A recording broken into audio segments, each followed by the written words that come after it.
Hello दोस्तों, मेरा नाम है जयप्रकाश और आप सुन रहे हैं रीडर्स जर्नी।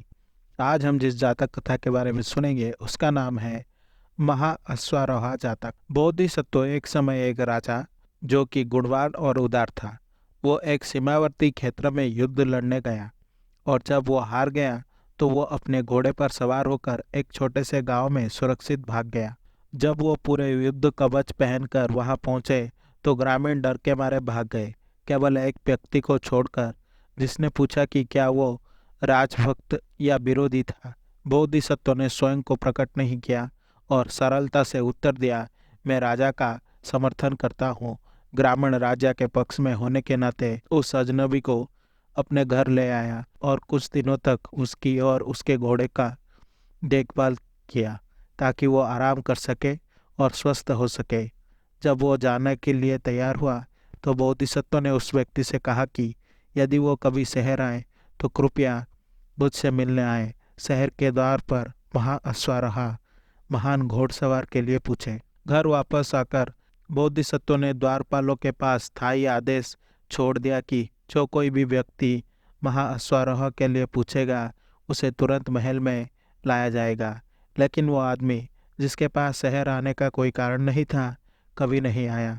उसे लुभाने के लिए बोधिसत्व ने गांव का कर बढ़ा दिया, लेकिन वो फिर भी नहीं आया। इसीलिए बोधिसत्व ने कर दूसरी बार बढ़ाया और फिर तीसरा।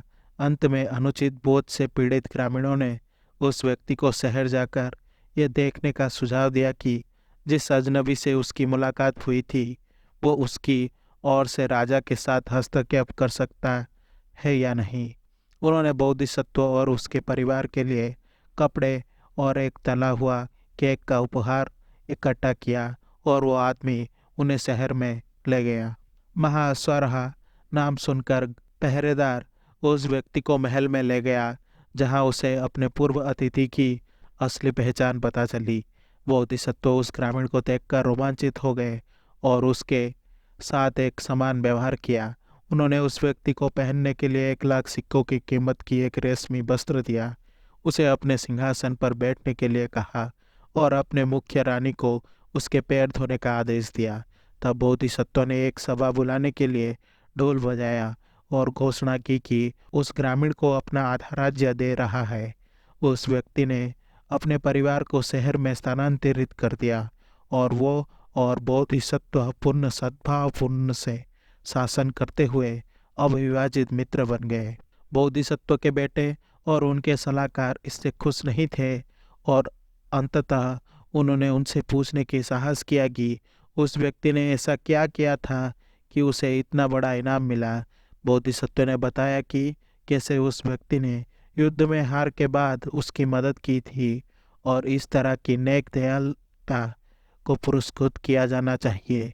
ये सुनकर उन लोगों को कोई शिकायत नहीं रही। ये कहानी बुद्ध के जीवन काल में मददगार ग्रामीण बुद्ध के शीर्ष शिष्यों में से एक आनंद का पूर्व जन्म था।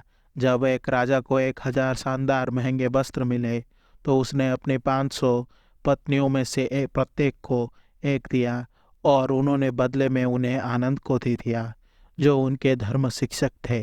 अगली सुबह जब उन्होंने नाश्ता किया तो राजा ने अपनी पत्नियों से पूछा कि उन्होंने अपने सुंदर नए कपड़े क्यों नहीं पहने हैं। जब उन्होंने उसे बताया तो राजा को लगा कि आनंद गुप्त रूप से उन्हें बेचकर पैसा कमा रहा है और वो क्रोधित हो गया। इसीलिए वो उनसे भिड़ने गया। उन्होंने आनंद से पूछा कि उन्होंने 500 वस्त्र क्यों धारण किए, जबकि बुद्ध के नियम उनके शिष्य को 3 से अधिक वस्त्र धारण करने से रोकते थे। आनंद ने बताया कि हालांकि उन्होंने उपहार स्वीकार कर लिया, लेकिन उन्होंने इसे अपने पास नहीं रखा। इसके बजाय उसने अन्य शिष्यों को वस्त्र दिए जिन्हें नए वस्त्रों की आवश्यकता थी। फिर राजा को यह समझाने के लिए कि कोई भी प्रसाद बर्बाद नहीं होता, उसने बताया कि जब शिष्यों को नए वस्त्र मिले तो पुराने वस्त्रों का क्या हुआ। पहले उन्हें लबादों में बदला गया, फिर उन्हें में कपड़े में सील दिया गया, जो फिर चादरें, फिर चटाई, फिर तौलिया बन गए। फिर अंत में पहने हुए कपड़े को टुकड़े में काट दिया गया और घर बनाने के लिए माटार में मिलाया गया। राजा ने जो सीखा उसे प्रसन्न हुए और आनंद को अन्य 500 वस्त्र दिए।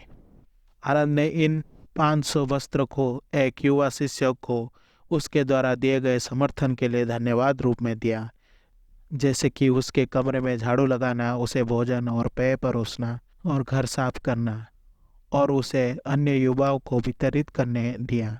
कुछ शिष्यों ने बुद्ध से पूछा कि क्या आनंद के लिए अपने से कमतर किसी व्यक्ति को इतना बड़ा उपहार देना उचित था। बुद्ध ने समझाया कि आनंद का उपहार स्वीकार्य था, क्योंकि यह कृतज्ञता से दिया गया था। ये बस एक अच्छे काम का लायक दूसरा मामला था। तब बुद्ध ने उन्हें ये कहानी सुनाई ताकि वे जान सके कि अतीत में उन्होंने स्वयं एक बार निम्न स्तर के किसी व्यक्ति को मददगार होने के लिए पुरस्कार किया था। आशा करता हूँ कि आपको ये जातक कथा अच्छी लगी होगी। अगर आपको मेरी वीडियो पसंद आई तो इसे लाइक करें और शेयर करें, और ऐसे वीडियोस देखने के लिए मेरे चैनल को सब्सक्राइब करें।